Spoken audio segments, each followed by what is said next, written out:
Drama serial सुन मेरे दिल जिसमें आपको दिखाया जाएगा कि अमार अब बहुत ज़्यादा पछता रहा है कि उसने सदफ के साथ बहुत गलत किया है, क्योंकि अमार को दानिया भी छोड़कर वापस कनाडा जा चुकी है और सदफ भी अमार से तलाक लेने का सोच रही है। अब अमार के पास वापसी के सारे दरवाजे बंद हो चुके हैं। अब अमार के पास ना तो दानिया रहेगी और ना ही सदफ। इधर नाजरीन आप देखेंगे कि अमार खमशा के पास जाता है और उसे कहता है कि सदफ, जो गलती मैंने की है प्लीज़ खमशा तुम ये गलती मत करना। मैंने सदफ को छोड़कर बहुत गलत किया है।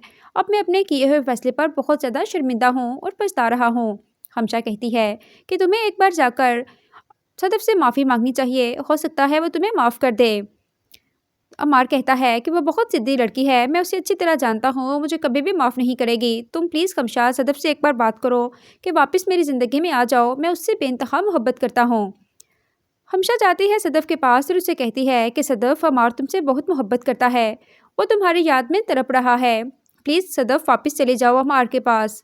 ये बात सुनकर सदफ कहती है कि अमार ने जो कुछ मेरे साथ किया है उसके बाद तो मैं कभी भी अमार की ज़िंदगी में वापस नहीं जाऊँगी और ना ही मैं उसे कभी माफ़ करूँगी, क्योंकि तुम अच्छी तरह जानती हो खमशा कि उसने कितनी लड़कियों की ज़िंदगियाँ बर्बाद की हैं। ये बात सुनकर खमशा कहती है कि मैं जानती हूँ सदफ, लेकिन अब उसे अपनी गलतियों का पछतावा है, वो बहुत शर्मिंदा है, प्लीज़ उसे माफ़ कर दो और तुम उसके साथ वापस घर चली जाओ। ये बात सुनकर सदफ कहती है कि खमशा, मैं बिलाल अब्दुल्ला को पसंद करती हूँ, अब मैं उसी से शादी करूँगी, मैं बहुत जल्द अमार से तलाक ले रही हूँ। ये बात सुनकर खमशा के पाँव तले तो ज़मीन ही निकल जाती है। वो ये सोचकर एकदम से हैरान रह जाती है कि सदफ इतनी बड़ी बात कैसे कर सकती है। खमशा सदफ को बताती है कि वो बिलाल अब्दुल्ला से मोहब्बत करती है, वो उससे शादी करेगी। ये बात सुनकर सदफ कहती है कि बिलाल अब्दुल्ला सिर्फ मुझसे मोहब्बत करता है, ये बात तुम अच्छी तरह जानती हो, वो तुमसे कभी भी शादी नहीं करेगा। खमशा वहाँ से चली जाती है। इधर नाजरीन आप देखेंगे सदफ बिलाल अब्दुल्ला से मिलने जाती है तो बिलाल अब्दुल्ला सदफ को देखते ही नज़रें चुरा लेता है, उसे इग्नोर करता है। सदफ ये बात सोचकर परेशान हो जाती है कि कल तक बिलाल अब्दुल्ला मुझे देखने के लिए मरे जा रहा था, अब जब मैं उससे बात करना चाहती हूँ, उसके सामने आती हूँ तो मुझे नज़रअंदाज कर रहा है।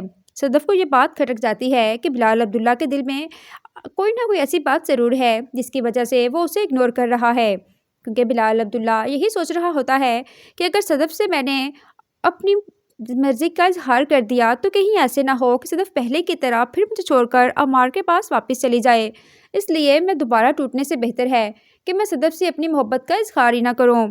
इसलिए बिलाल अब्दुल्ला सदफ को इग्नोर कर रहा होता है, मगर सदफ ये बात सोचकर परेशान होती है कि अगर उसने अमार से भी तलाक ले ली तो कहीं बिलाल अब्दुल्ला भी उससे शादी ना करे। अब सदफ बहुत ज़्यादा परेशान है कि अब वो करे तो क्या करे, अब वो किसी से इस बारे में ज़िक्र भी नहीं कर सकती।